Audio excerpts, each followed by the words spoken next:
ولدیت نہیں بتاتے، ٹھیک ہے، اس کا پروفیشن نہیں بتاتے، اسے باقاعدہ اس کی آئیڈینٹیفیکیشن نہیں کرتے، نامینیٹ نہیں کرتے، یعنی کسی بندے پر یہ الزام آپ لگائیں گے، آپ اپنے خیالاتی تصویر میں آپ نہیں کریں گے۔ ٹھیک ہے، تیسرا جو انگریڈینٹ بتاتا ہے قانون، ہم، وہ یہ بتاتا ہے کہ اٹ مسٹ بی پبلشڈ، ٹھیک ہے،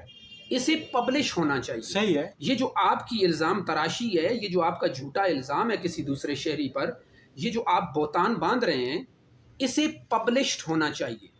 اب پبلش کا لفظ جب آتا ہے تو ہم اکثر یہ سوچتے ہیں کہ یہ اخبار میں چھپ جانا چاہیے، ٹھیک ہے، یا اس کی کسی ٹی وی اسٹیشن پہ بس پٹی چل جائے یا خبرنامے یہی میں کافی بات ہے، آ جائے تو یہی پبلشنگ ہے۔ ہاں،